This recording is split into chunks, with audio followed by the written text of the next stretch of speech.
Into the Nexus is a production of amove.tv. Bookmark Amove TV for other great video games and esports podcasts. Into the Nexus is sponsored by listeners like you via patreon.com/ITN.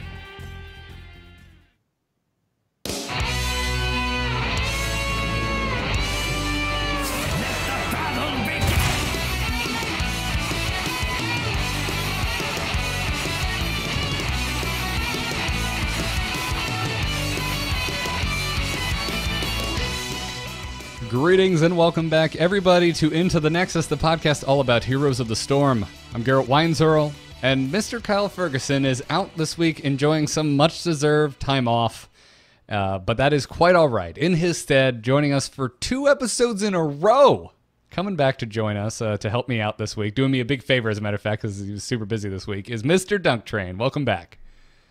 Glad to be back, Garrett. It seems like just last week I was here, actually. That's because you were. Into the Nexus. Yeah. Oh, okay. Yeah. Okay. Yeah, that's because you. It seems like just last week we were finally done reporting on Kel'Thuzad news because we had 3 straight weeks of, well, he got announced, and then we saw his kit and we got to play him on the PTR, and then he released. And this week we'll try to not talk about Kel'Thuzad, but it might happen.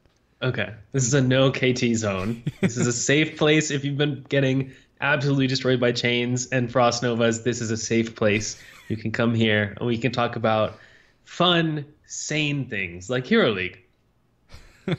Yes, there you go. Yes, exactly.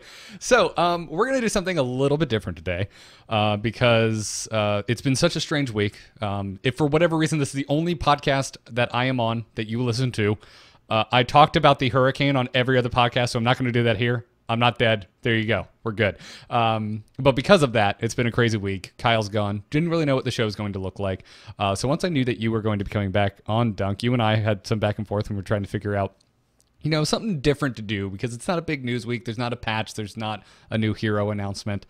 And I figured, well, you know, I know that a lot of our listeners are still out there. They're probably still going through placements, or maybe they're just getting over ladder anxiety and getting to start their placements. And I selfishly am just now starting my placements because hurricanes. So I figured, you know what? I haven't gotten a good gut check in a while. I haven't shown my play to somebody better than me in quite a while. So I was like, well, Dunk, do you mind taking a look at my horrible play? And you obliged. So you actually, just before we recorded the show, you and I got together on Skype and you watched a couple of my games.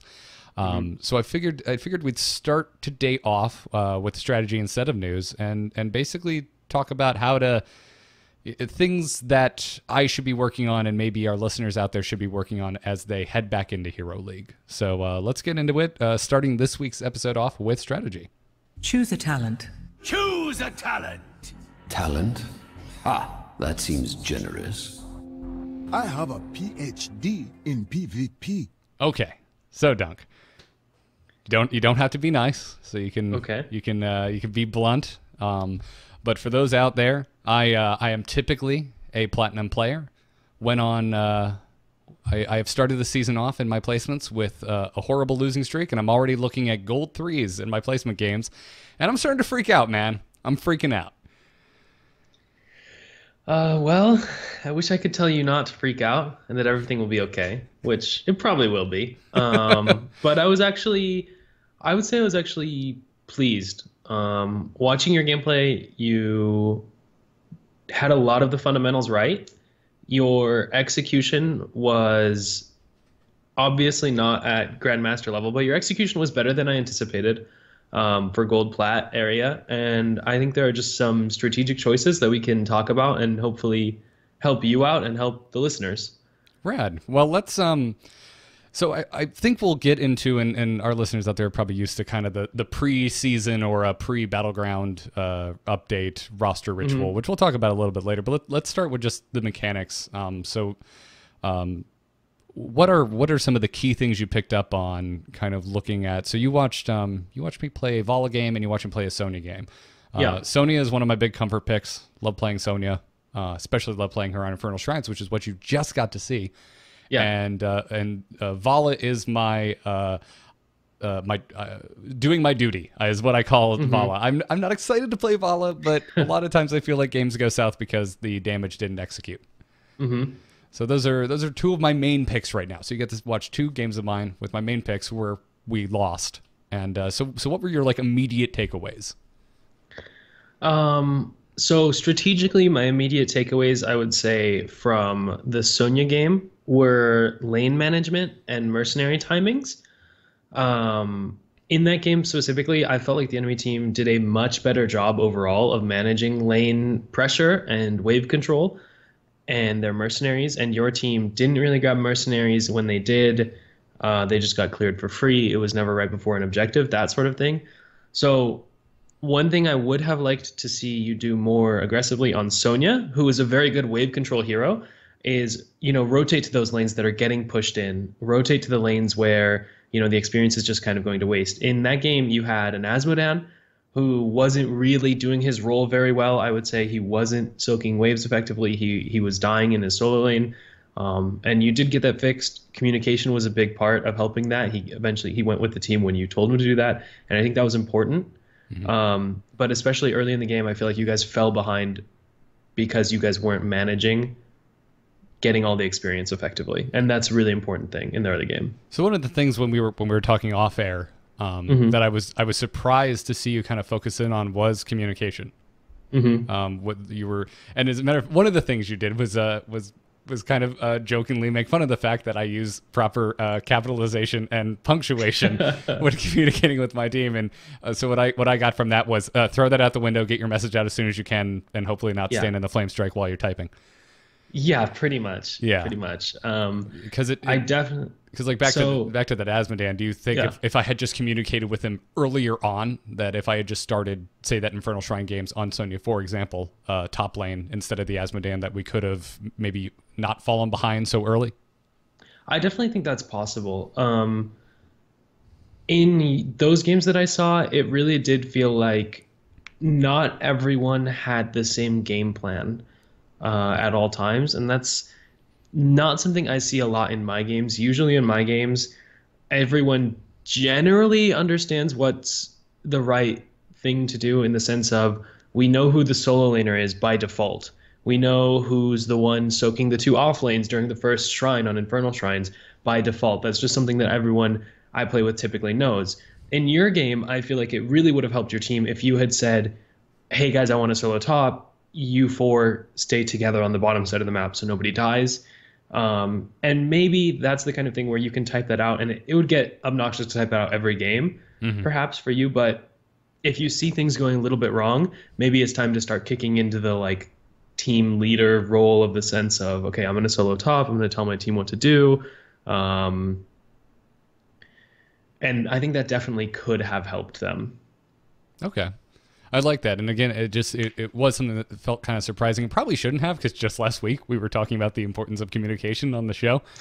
But I don't know. I kind of got in my head that, when I knew you were going to be kind of critiquing my gameplay, I was like, oh, he's going to get in here and he's going to tell me my stutter stepping is off, and that my positioning is crap, and that I need to micro better.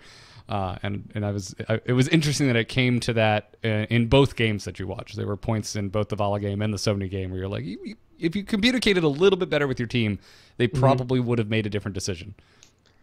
Yeah, and the thing is, essentially, everyone can always get better at micro. Everyone can get better at stutter step, skill shot aiming. And we were talking about this actually while we were watching the Vala game, where I was saying, yeah, your micro wasn't perfect. Your micro wasn't the best thing I've ever seen, but it was good enough to do your role as a range carry.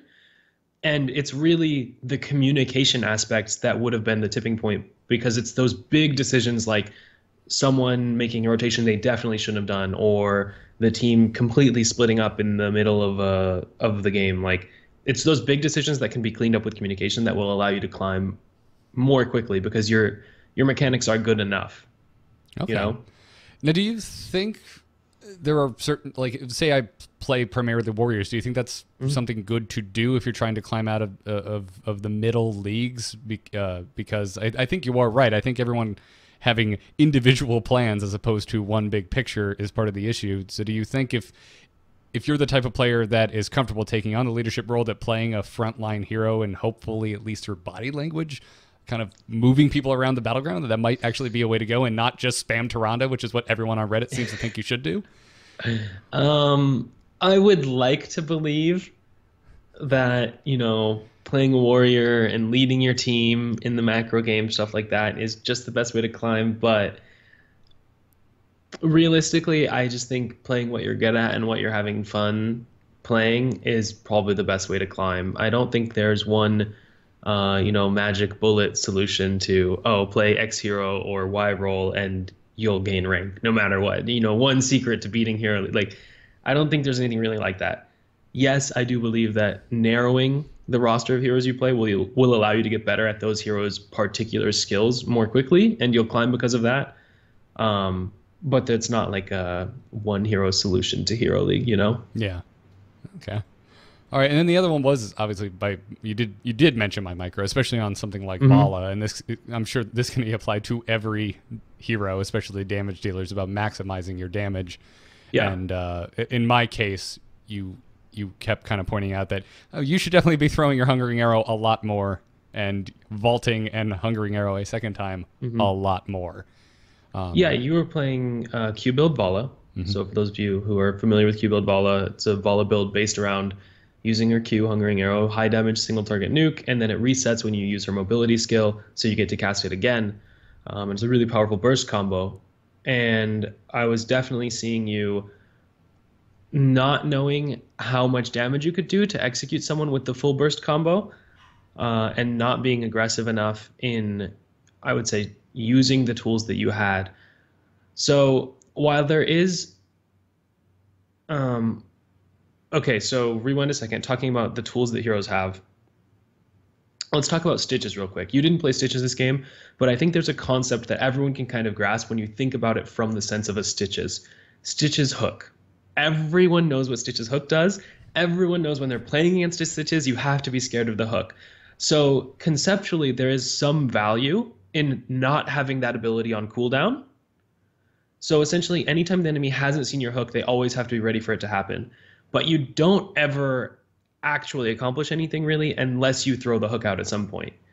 And I think if we look back at the way you played Vala, you were holding Vault, and it's important to have your mobility skill available so the enemy team can't necessarily dogpile you.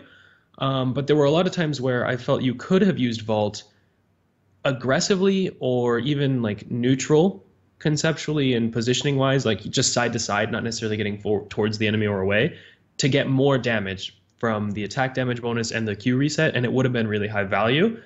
And just having abilities off cooldown, it doesn't add anything to the team fight, It doesn't add that much to have your abilities up. If you're not casting your abilities, you're not getting value. How many times do you see people end team fights with their heroics still up, and you're like, oh gosh, if you had just cast it? Well, you were waiting for the perfect opportunity to vault, the perfect time to dodge a power slide and get the extra Q, where I feel like if you had just used your skills for more consistent value, it would have been better in the fights. Okay. All right.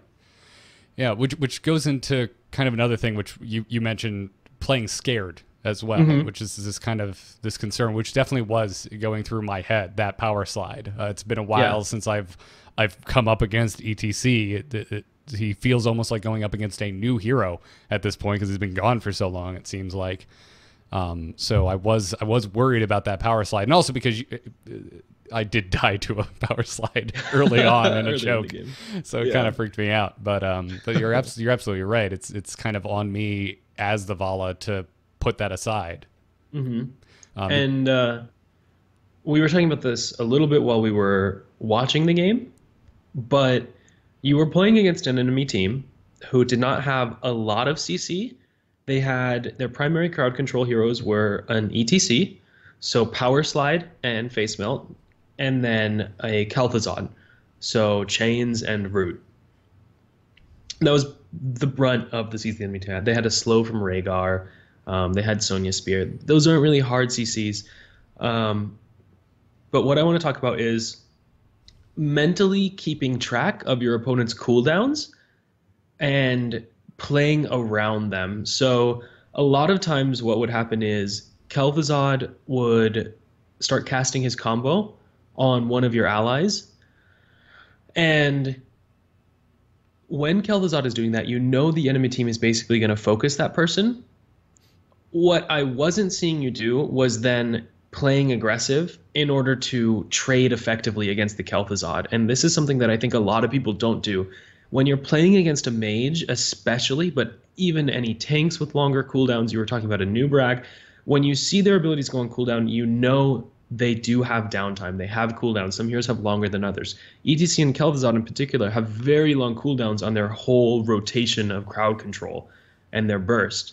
And it's really important that you don't let an enemy mage use their abilities and not retaliate. So like a Kel'Thuzad throws out his combo, a Kel'Thuzad uses his combo, Jaina casts her Blizzard, Cone of Cold. That's your time to strike, essentially. And I wasn't seeing you take the opportunities to punish the KT for stepping up and landing the combos on your frontliners, or the ETC for comboing, when that opportunity arose. Yeah, one of the things you pointed out specifically was the Kel'Thuzad, or K2, as I've been calling him, using his AoE freeze ability. And you basically said, hey, instead of walking backwards out of that, why don't you just walk forwards through it and kill him? Because he just used it. He doesn't have it anymore.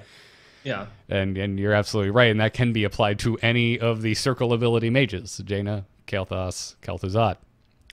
You were absolutely correct. So, and then your overarching bit, and I want to make sure and highlight it for everyone listening at home. If you're not doing it, keeping track of the abilities that you see. I mean, Stitches is the best example. Stitches hook, but learn those tells for all the heroes, especially the frontline heroes. If you're playing a backline damage, because that's what you're scared of, right? You're scared of that ETC sliding behind you and bumping you into the opposing team. But if you just used Power Slide, why was I afraid of Power Slide? Absolutely. And you don't need, I think some people probably get concerned that they have to worry about the exact cooldown number of every ability and freaking out like, oh, but if he takes his talent, the cooldown goes down by 2 seconds, and now I have to think of that. The point of this concept is not so that you know the exact second that every ability goes on and off cooldown. It's just conceptually, when you see something used, you should be able to feel like you have a small timing window. Even if you only spend, 3 or 4 seconds being aggressive, even though it's a 10-second cooldown ability, that's still better than just always playing scared of the ability, even when they've used it, or even when the enemy team is focus firing your teammates, which is something that was happening a lot. You were playing Vala, you were positioning very well in terms of the enemy team can't realistically focus fire me, but sometimes you have to move forward and get aggressive and let the enemy think they can focus fire you, if it means the difference between the enemy team successfully killing an ally and not. Right. You're essentially, what I was doing was turtling as a damage dealer, and you can't just turtle all game. So, no, you're very good points. And obviously, like we're mentioning the specific heroes I was playing, but I think all of these concepts can be applied to any hero that you are playing out there. Absolutely. And then I think there was only one more big topic I want to talk about, which was last-ditch efforts. You were playing the Sonya game, and we were talking about how every team fight, it just felt like you were playing Wrath Sonya, you were doing your job, you were in the front line, you were hitting the Ragnaros, trying to, be a good bruiser, control fight spacing for your backline, but your backline was kind of letting you down. They weren't being as effective as the enemy team. And I want to talk about the concept of like a last-ditch effort, how to change your game plan if the standard game plan isn't working.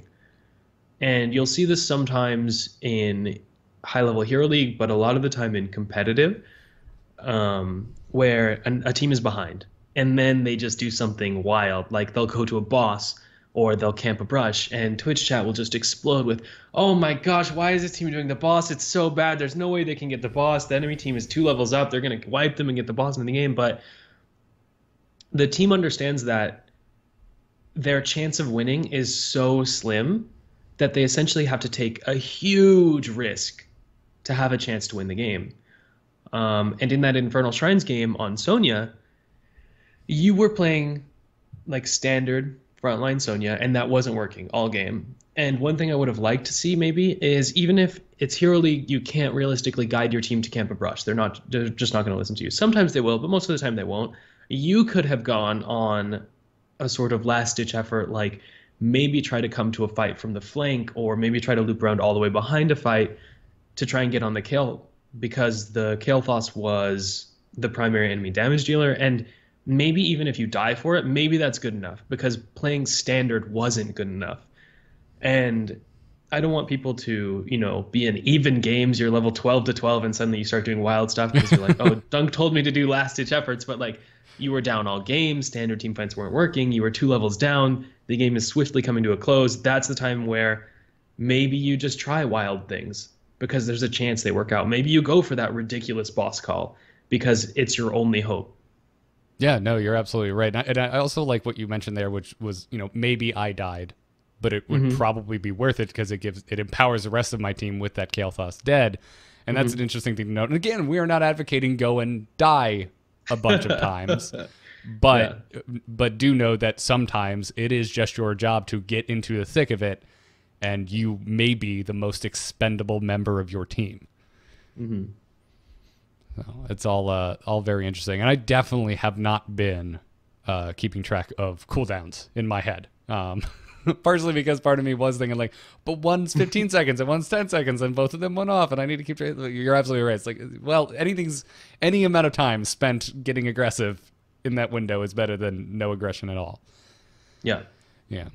So well, awesome. I really appreciate the tips. Hopefully they will help me, because oh my god, man, I'm embarrassed. But anyway, so kind of still keeping with the overall kind of you're going into Hero League theme. I was curious, do you have we Kyle and I usually get together on here anytime there's a Battleground update, and we do our preseason ritual of going through our roster, going whatever the Battleground rotation is, going Battleground by Battleground, figuring out what our top picks. So we go into the draft with at least some sort of plan, even if we have to abandon it because no one's taking support, for example. But but before we get into like mine, I was curious: do you do anything like that? Do you do any exercises, or you log so many games? Do you just not bother? You just kind of keep rolling? I don't really. I guess I should say I did a lot of this sort of thinking about what heroes to select when I was playing competitive, and I guess by following the competitive scene and keeping up on it, I don't really have to think about it. Like for me, it's just second nature. It's obvious to me, like, oh, we're on BOE. It's just, oh, okay, I guess Artanis, Alarak, Vala, Greymane, Garrosh, they're all good here. Like it's second nature. As soon as I see what map it is, I know what's good on the map. I don't have to think about it. It's just internalized. Gotcha. Okay. Well, I was curious because if you had one, I wanted to know what it is, but you don't. No, just wing it. I like it. Okay. All right. Well, then to briefly go through mine. So our current rotation, we've got BOE is still here. I typically either go with Avala, Sylvanas, or Li Ming there. And you can stop me at any time if you object to any of my picks, or if you think there's something I should tack on as homework. Well, I'm definitely a big fan of limiting the number of heroes that you really try to practice. Okay. If you are trying to get better at the game, because it's hard to learn too many different things at once. It's hard to learn how to play every hero in the game and every map in the game and all the situations where you should draft them. So I like the idea of narrowing the scope. On BOE, you have Vala, Sylvanas, Li Ming. My concern here is this is 3 damage dealers. I would like you to pick, one tank you feel really good about playing on BOE to practice on BOE, and maybe one, maybe not healer, like, because you don't play that role very much and it's not that important to practice, but maybe a bruiser or something alternative to just 3 damage dealers, Yeah. So on the subject of support, I was curious, actually. I wanted to ask you. I don't ever find myself really aiming to draft support. Obviously, I do end up doing that, and I'm not horribly against that idea. I actually prefer playing support when I play with friends on comms.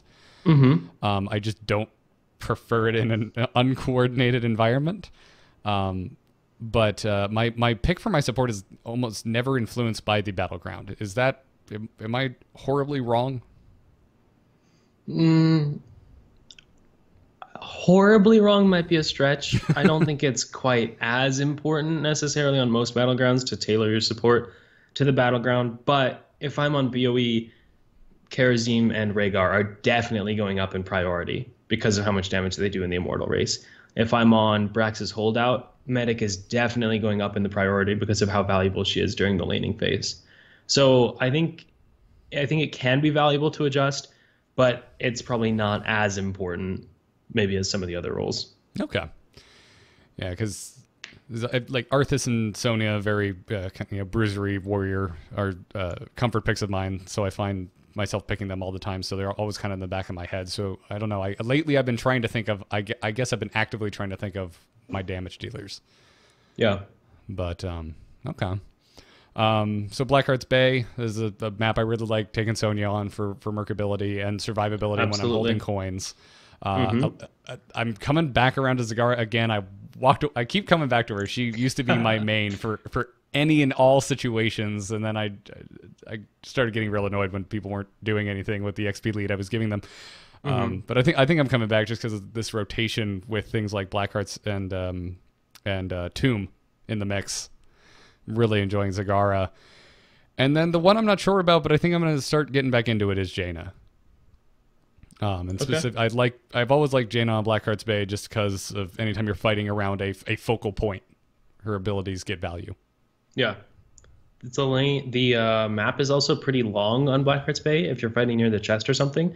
So you get a lot of value out of the slow, being able to chase people down and such. Yeah. One thing I would consider for Blackheart's Bay, how common is it to do the one person double soak the top side of the map, the other 4 fight on the bottom side? Just curious.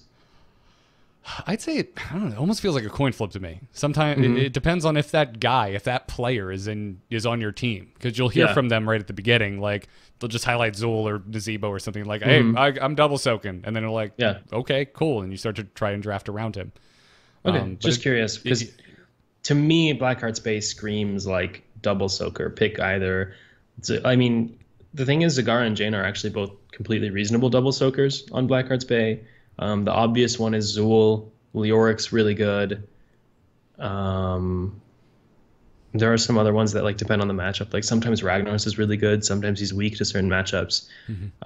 But I think focusing on a double soaker is probably a good way to approach Blackheart's Bay or a Merc hero. So you actually, I think, have really good choices for Blackheart's Bay. Sonya, if you need to be the Merc role hero, and Zagara Jaina, you can fill either the solo lane or the double soak pretty well. All right. Cool. Braxis Holdout. I love taking Arthas here. It's just like standing on the pad with my aura, screwing people up. Again, Jaina. Anything where there is a circle people are fighting over, I tend to lean towards Jaina. And this is... Kel'Thuzad used to be a big comfort pick for me, and I've been moving further and further away from him because I've just been feeling less and less safe on the hero. But Braxis is one of the few last bastions where I feel perfectly safe blind picking Kel'Thuzad and going a convection build. Maybe we could talk a little bit about drafts. Like you're saying you're feeling vulnerable on Kel'Thuzad. Maybe you can raise Kel'Thuzad in priority, specifically in games where you see that Genji is banned, for example, or whatever makes you feel vulnerable on Kel'Thuzad. Because if he is one of your comfort picks, but you've been shying away from him because he's vulnerable to certain things, well, maybe that's something to keep in mind during the draft phases. I feel really good on this hero, except when I play against X or Y. Well, if one of those is banned and your team has the other one, maybe it's a good time to pick that hero again, Yeah. Okay. Again, putting it more back in my court a little bit with my decision making and taking less and less of my distrust of other people out of the equation. I like that. Okay. Anything else you would add on Braxis? I talked about Medic. If you're being forced into the support role, I think Medic is really good on this map because it adds so much sustain over the course of the 4v4. Other than that, I don't know. The Ariel, Gul'dan, Ariel, Vala thing has kind of fallen off a little bit with the Ariel changes, so that's not, an S+ tier prioritization anymore, so it's not something to really worry about. Gotcha. Okay. Cursed Hollow. This is another place I've always liked. Zagara. This is a place I actually like. Tyrande, and I've been hipster and angry that Tyranda's so popular, so I haven't been playing her, but she used to be my go-to jam. I do the same thing, man. If something gets like, I'm offended right now that there's a couple other people playing Zul'jin in high elo. It like bugs me when other people play it. Oh yeah, because I was playing it before. Yeah, without going too far down a Tyrande rabbit hole, but I miss when Starfall made her an actual support. Man, I miss it. Yeah, or not Starfall, Shadowstock. Shadowstock, yeah. That was the heal one. That was the heyday of my Tyrande play. I also like taking Li Ming here because I love keeping people off the tributes with Li Ming. Yeah, I think that's good. Gotcha. Dragonshire is mostly comfort picks here. I really like my Arthas here. I like my Sonya here. This is one of the few places I really like taking Nazebo. I mean, yeah, this map usually goes to the late game. When we see Nazebo start sneaking into competitive, it's usually on this map first. So, totally agree. Cool. Infernal Shrines, obviously this is a Sonya place. And this week in my quick match games, I've been practicing back up on Tassadar, who I've been flip-flopping on this guy forever. I got back on him briefly when his auto attack build was all the rage. Yeah. Because I miss my Rainer heydays. So it got me back on him, and then I kind of fell off. But I've been hearing about how great his lane clear is, so I've finally been trying that build out, and I love it. I'm not sure if I'm ready to take him to the Hero League yet, though. Okay. I like all these heroes for Infernal Shrines. I think Sonya, Sylve, Tass are all great here. As far as other heroes go, you could definitely look into Diablo, who's really good on Infernal Shrines. He crushes everyone on Shrine Control, and in particular, he's kind of a counter to Sonya here because of how tight the positioning is on the Shrine. It's really easy to either, slam Sonya into a wall or flip her and then slam her back towards your team into a wall. So maybe if the enemy team takes Sonya, that's something you could think about. If you play Diablo at all, I don't know. You're mostly an Arthas player, so maybe not.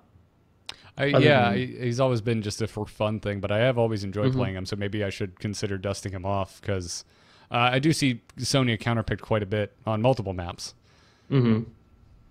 Other than that, yeah, I think this is totally reasonable. I like that overall you tend to be reusing a lot of your picks on different maps with like slight adjustments. I think that's good. That kind of ties back into what I was talking about earlier, where narrow your hero pool a little bit just so you can get better at all of them more quickly rather than trying to play every hero, randomly. It's better to play a hero who's maybe tier 2 on the map that you are very, very good at compared to trying to play every tier 1 on every map and then suddenly you're, questionable on all of them. Makes sense. That's what I've always tried to do. And Kyle always talks about, too, playing heroes that have similar kits. Or to try and not freak out your team if you've been hovering Vala all game and then Vala gets banned or picked by the opposing team, instead of just being like, all right, medic, like that freaks out your team because they're like, wait, you were just on a ranged auto attacker and now you're support, what's going on? But and that's where he goes, well, just go Zul'jin. Granted, he's the biggest Zul'jin fanboy on earth, so of course he says that, but I understand the thought process there. Yeah. And we used to always say the same thing kind of about Tychus and Vala, even though Tychus is not as good as he used to be. But the whole they're both auto attack heroes that have shift abilities. So then rounding it out, Sky Temple, another big Sonya one for me. Arthas, Zagara, Jaina. So fighting on points, high sustain from things like Sonya, a lot of value out of your aura and Arthas.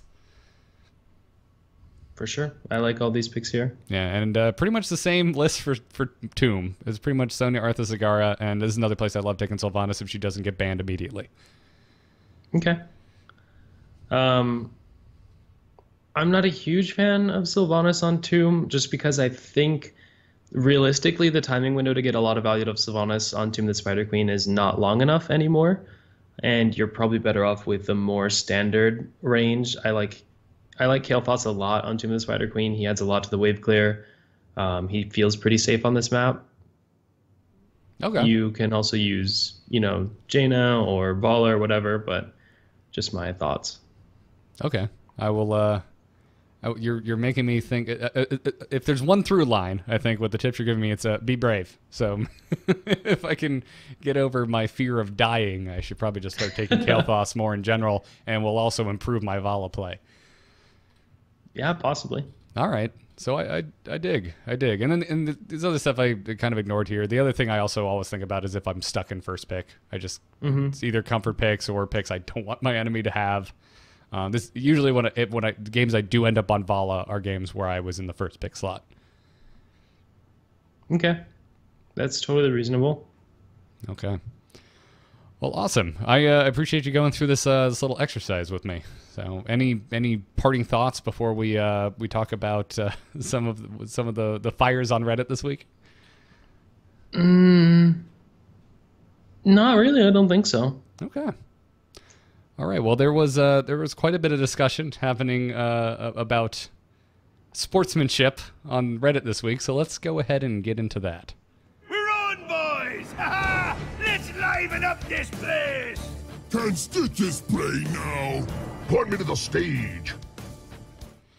So there's been just a ton of talk on the subreddit and elsewhere about non-participation, about toxicity. I had the most toxic player I can remember in one of my games today. So there's a lot of talk about auto bans, talking about shadow bans, which I'm not familiar with that, kind of putting players that grief or intentionally die or feed or leave or whatever, instead of just outright banning them from the game, instead putting them into their own matchmaker where they are only put on teams with other horrible people. But all of that kind of stuff, that's the big talking point on Reddit this week after a highlight of pro player Mopsio came to light. He was BMing in one of Mune's games that he was streaming, and it went right to the top of our our Heroes of the Storm. And we even got multiple blue replies, including one of the blues informing all of us that Mopsio has received a 7-day ban. And that's great. That's awesome. Glad to see swift justice from Blizzard. But obviously, and I think rightfully, the conversation's still going. Talk about a better solution for this type of behavior, and that has really dominated the subreddit this week. Yeah, we've seen a lot of discussion about it. I mean, it's always been something that's kind of been on the back burner. It seems there's always, every week at least one thread about people complaining about toxic players or something. And I think it's pretty easy to kind of just ignore that because it's an online game. That stuff's going to happen. It's just, this is, a professional player, theoretically, who has now become, I guess, caught on video. I'm sure pros have done this stuff before, probably not on their main HGC accounts, and it's really facilitated the discussion, I would say. I definitely agree with you. I like that Blizzard took swift action here, and I definitely think it's the right thing to do. I personally don't think there's an easy solution, which is what a lot of people are looking for the, toxicity problem. People, AFKing in games because they're upset or raging or whatever. I don't think there's an easy solution, sadly. No, I think if there was one, I think it would be implemented. I think that's part of the challenge. And I mean, other games do it differently, but it doesn't necessarily mean it's better. I think it's kind of a matter of opinion, what process you prefer. Yeah.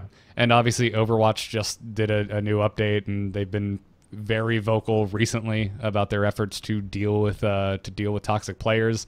And as is the case with all other Blizzard games that aren't Overwatch, anytime Overwatch does anything, the subreddit for all the other games lights up with Overwatch is getting this cool new thing. Where's ours? And I just that always, I don't know about you, that's one of the big particular things that always tilts me covering Blizzard games. Is like, well, they're the newest, most nimble freaking team. Calm down, everyone. Here's the Storm is built in StarCraft 2's engine. All right, we're dealing with some older parts here. True. I didn't even think of it from that perspective. I just always thought, well, yeah, I mean, not every solution that works for one game is going to work for another, Yeah. It's like I've wanted spectating for the longest time in Heroes of the Storm. We just haven't gotten it. Kyle and I have been wanting to be able to watch esports games in client since StarCraft 2 released, and we still don't have that. Yeah. So sometimes it's just just not easy in the particular game that you're dealing with. But yeah, I found this interesting because I think there's obviously room for improvement. But yeah, I don't know, man. Does it get you down? I mean, I watch your streams. You are the most zen-like guy. Like when people are trolling you in your own chat, you kind of just let it roll off your back. And when people do things that you disagree with in the game, you're always just kind of like, well, that happened. Yeah, I would say that's generally my philosophy about Hero League. I just feel like I've been playing online games for a long time. I've been playing games since before there was matchmaking, since you loaded up Warcraft 3, went to custom games. Matchmaking, what's that? There's some guy who's able to host, everyone hop in the lobby. You know, sometimes you get stomped. Sometimes you're the ones doing the stomping, and that's okay. You just kind of roll with it. You have fun trying to play your best, and I guess I've just never been one to really get upset about that sort of stuff. So for me, people complaining about the matchmaker, people complaining about toxic people, I just feel like it's so easy to just mute them in this game. There's not even voice comms, so it's not like they can really rage at you in comms, which I would say is, it's more likely that someone says something really offensive to you in comms that actually hurts your feelings or something. I feel like in text, it's easier to just laugh it off and mute them and move on with your day than to like get in a rage fight with someone. Yeah, no, you're absolutely right. I mean, for me, it's something I always had to actively work towards, like being better about dealing with asshats on the internet. Yeah. And I've certainly gotten better, but I don't know what it is. I think it's just the mood I'm in, the day I'm having. Because some days I could see the most horrible things show up in chat and just be like, "Oh, you're such an angry person." And other days, it gets me. So, Yeah. I don't know. Today there was, and I was in the middle of a losing streak, and there was, like I said, the most toxic player I can remember in a long time. And I haven't seen someone intentionally feed since I can't tell you. I cannot remember the last time I saw someone intentionally feed. And we had a Varian that started intentionally feeding from the middle of the game and did not stop until the end. Yeah. And I was just kind of like, yep, okay. I tried to channel my dunk. I tried to just be like, well, Yeah. that just happened. Yeah. That's what I tried to do. I always just say can't win them all, man. Can't win them all. No, you And move cannot. on. Absolutely. So, anyways, before we take some emails and wrap up a shorter episode of Into the Nexus, I wanted to thank everyone supporting us on Patreon. We do have one for this here podcast, patreon.com/ITN. The support from that is the reason that we have continuing contributors like Mr. Dunk Train here, like Jeff Kanata. It also helps Kyle and I do this kind of thing as part of what we do for a living. So thank you all very much. And if you dig the show, consider supporting. And this episode, I wanted to thank Florian O, Sean K, Brandon G, Hyenas Are Good, like that name, and Jonathan D. Thank you very much. And I'd also like to mention, like to remind you every now and then, patrons, if you're out there, if you're a patron of this here podcast, we do have a few declining payment methods this month. So please go and check your payment method. You know, I actually just got a new card issued because some jerk at Target, I think, skimmed my card. So that happens. Go and update it if you want to continue supporting this show and anyone else that you support on Patreon. So go give it a look-see. Now let's take some emails and wrap this up. Darkness stopped calling. Hold on. Darkness just texted me. Okay, tell them I'm not here. You can send your emails to itncast@gmail.com. Blood Anubis, who I see in the chat almost every freaking week, he's always chilling in the A-Move chat and game as well, writes in and says, "Hey guys, after listening to you discuss the new Leoric last week, I had a question.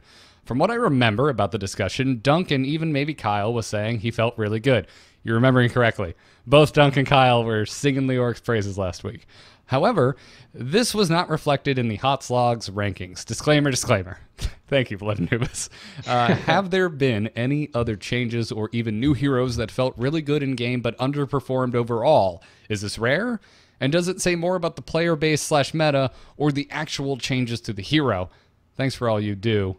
And I think this is interesting. I think we got a little bit into this last week, or at least that was what I put forward. It was like, yeah, he feels better than he ever has, but his win rate is dropping. Why is that? And my thought was, well, it's probably he looks fresh and shiny, and a bunch of people who have never played Leoric before are probably giving him a try, and they don't know how to optimize the hero.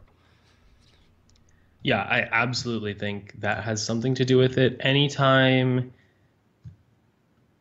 heroes get even new skins, more people who don't play the hero normally will play the hero.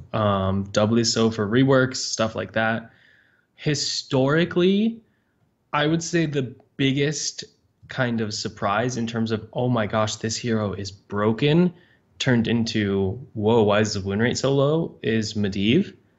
I remember when Medivh was coming out, like on the PTR, everyone was like, oh my gosh, this hero is so busted. He's so good.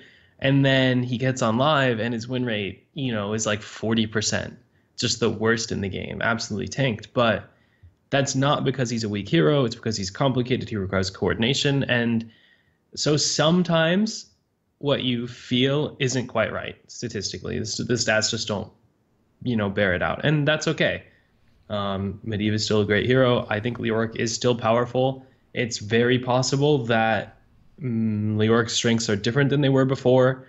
It's very possible that people aren't playing him right. They haven't discovered the talent build or the style change. So I do think Leoric is not as good as I thought he was. He still feels good, and I still think he's strong. But I think perhaps we were a little bit overestimating him, like we did with Medivh. Yeah, I would throw Garrett into this as well. It's come up on a few episodes, and then I might lump into maybe option C is that maybe the meta is just not. It's not the right meta for that hero at the time. That maybe they're still a solid hero, have a really great kit, that with the right comp that they could do it. But if everyone just wants to do a dive comp, maybe Garrett isn't the right hero to be hitting the field right now. That being said, he's consistently, albeit slowly, rising to at least a 50%. He's not as low as he was at launch. I still believe in Garrett. And we were talking about the meta being unfavorable for Kel'Thuzad, potentially. Everyone's saying, oh my gosh, Kel'Thuzad is so broken. That's all we're hearing. But the stats don't really show that. Why is that? Well, it's probably the meta is unfavorable. There are a lot of heroes that do deal with Kel'Thuzad effectively. And maybe his power spike is too late. So when he gets his power spike, yeah, he feels insane, but that doesn't account for all the time in the game that he's not at that power level. So there's a lot of things that feed into, well, this hero feels too strong or feels too weak, but statistically it's not true, or it's the other way or something. And that's why I think it's actually so interesting to have those tools available, and why I want an API so badly for heroes to actually get the raw stats to really dig into that sort of stuff. I think it would be amazing. I'd like to see that as well. And then Divok, I don't know, writes in this week and says, hey guys, love the show. Recently I have found myself in a situation where I see professional or highly skilled heroes players take what I or other people have considered to be questionable talents, but that they use them to great effect when I would not expect this. This isn't to refer to, for example, Medivh's The Master's Touch and high skill cap talents, but rather talents like Numbing Blast or Caltrops. I think these talents are more situational, and my bad experience with them has led me to assume they are not good.